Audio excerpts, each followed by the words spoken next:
안녕하세요, 메슬로입니다. 오늘은 라리가 상위권 팀이었던 발렌시아를 한 시즌 만에 강등권까지 추락시킨 쿠만의 발렌시아 스토리에 대해 알아보도록 하겠습니다. 그럼 재밌게 봐주세요. 2000년대 초반 두 번의 리그 우승과 챔피언스리그 준우승을 달성하며 라리가의 신흥강으로 발돋움한 발렌시아는 베니테스 감독이 떠난 후 라니에리 체제를 거쳐 킬케 플로레스 시대에 접어들었습니다.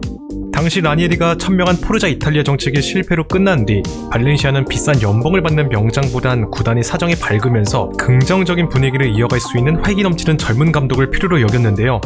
따라서 승격팀인 헤타페를 잔류시키며 호평을 받고 있던 발렌시아의 레전드 출신 키키 플로레스를 데려온 것이었습니다. 그는 선수들과 빠르게 친분을 쌓아 팀의 분위기를 잡아나갔습니다. 노장과 신예들 간의 적절한 조화를 이루어 부상 병동이었던 발렌시아를 리그 3위와 챔피언스리그 8강이란 놀라운 성적으로 이끌면서 팀을 다시 정상 궤도에 올려놓는 데 성공했죠. 그러나 새로운 단장 및 보드진과 마찰을 빚으며 잡음을 일으키기 시작했습니다. 결국 시즌 중이었던 2007년 10월 성적 부진을 이유로 경질되고 말았습니다. 그리고 그의 후임으로 로날드 쿠만을 새 사령탑으로 불러들였는데요. 그동안 팬들이 키케 감독의 수비 지향적인 축구에 많은 불만을 느끼고 있었기 때문에 솔레르 회장은 그를 데려오며 쿠만은 공격 축구의 진수를 보여줄 것이다 라며 그를 적극 지원할 것임을 밝혔습니다. 회장의 말처럼 당시 쿠만은 점유 기반의 포지셔닝을 활용한 공격적이고 역동적인 축구를 구사하며 줄곧 상승세를 이어나가고 있었습니다.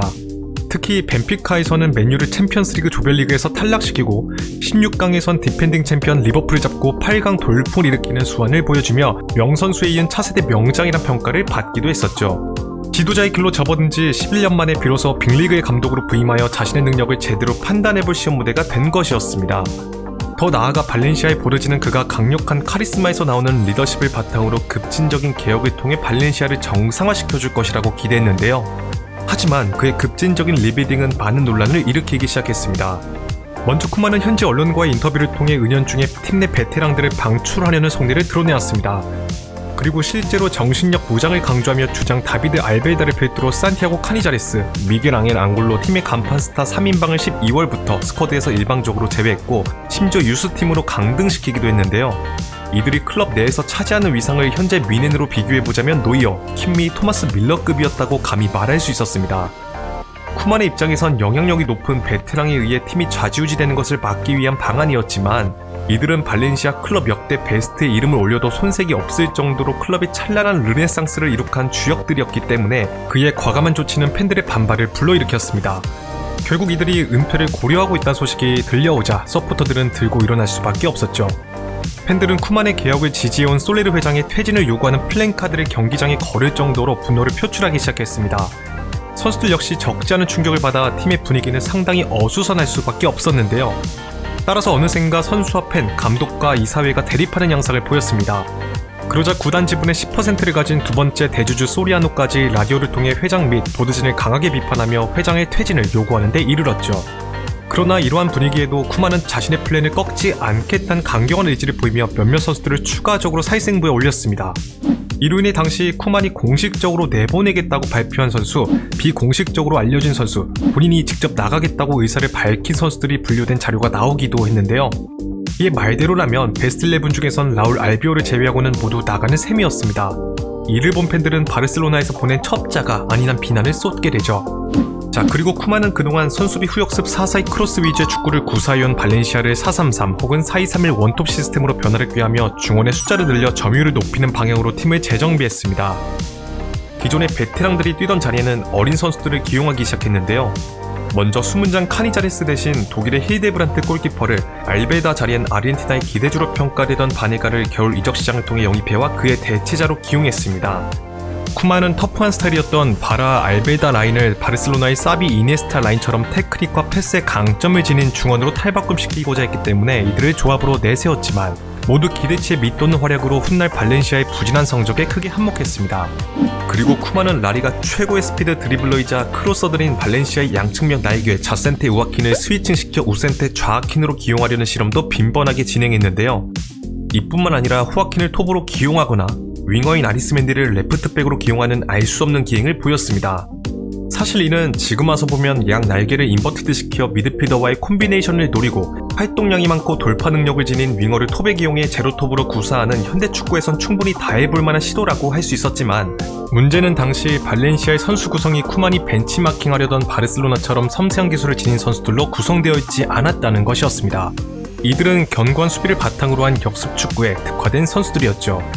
당장 주전 멤버인 다비드 비아, 호아킨, 비센테만 해도 빈 공간에 빠른 스피드로 침투하는 능력이 뛰어난 선수들이었습니다. 수비수들 역시 낮은 위치에서 수비하는 데 특화된 선수들이었기 때문에 높은 위치에서 상대를 압박하고 공격을 전개하고자 했던 쿠만의 철학과 완전히 벗어났습니다. 이렇듯 도저히 이해할 수 없는 선수 구성과 전술이 난무하자 팬들은 과도한 실험이라며 비판을 쏟기도 했는데요.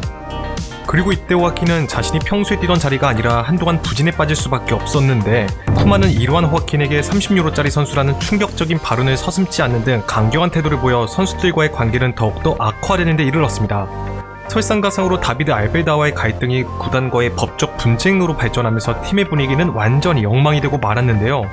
바로 전력에서 제외된 알베다가 새로운 팀을 물색했지만 정작 발렌시아가 그를 영입하려는 팀에게 무리한 금액을 요구하여 이적을 무산시켜버리면서, 이에 분노한 알베다가 남은 계약 기간에 해당하는 주급을 모두 받고 자유계약 신분으로 팀을 떠나겠다며 법원에 소송을 건 것이었습니다.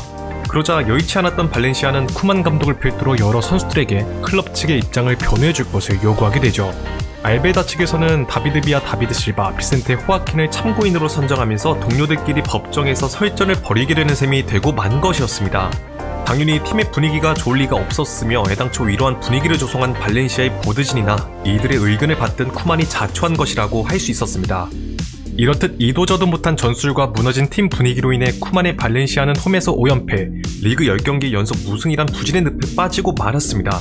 놀랍게도 이러한 상황에서 코파델레이 우승이란 성과를 내기로 했지만, 팬들은 역대급 축구사의 기적이라고 평가를 내놓을 정도로 그의 성과를 폄하했는데요.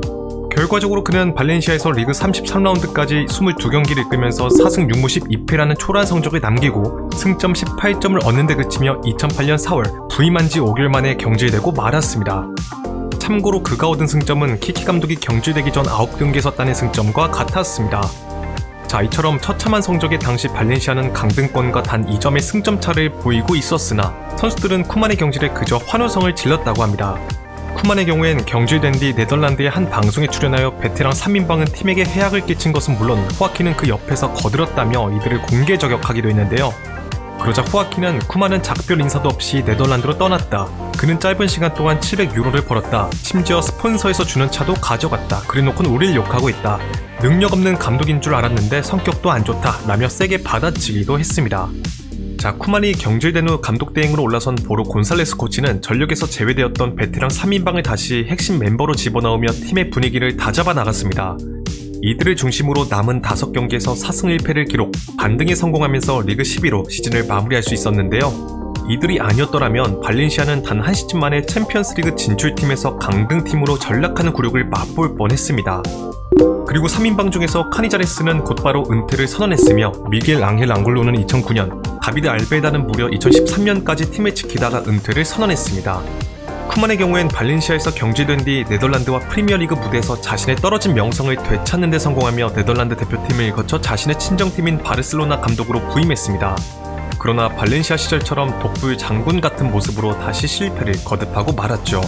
메시에게 특권을 주지 않겠다는 발언을 한다거나 수아레스에게 전화로 방출을 통보하는 등 클럽의 영광을 일군 멤버들을 대거 내보냈고, 시원찮은 전술과 경기력으로 바르셀로나 최악의 5점이나 혹평을 받았습니다. 나름 괜찮은 감독 커리어임에도 불구하고 많은 이들이 쿠만에게 큰 신뢰를 보내지 않는 것은 이렇게 나쁜 의미로 굵직굵직한 임팩트를 남기고 있기 때문이지 않을까 싶습니다. 발렌시아와 바르셀로나에서 그의 이름은 정말 금기시 된다고 하는데요. 자, 여러분들은 오늘 이야기를 들으면서 어떤 생각이 드셨나요? 댓글로 의견을 남겨주시면 감사드리겠습니다. 자, 오늘의 영상은 여기까지입니다.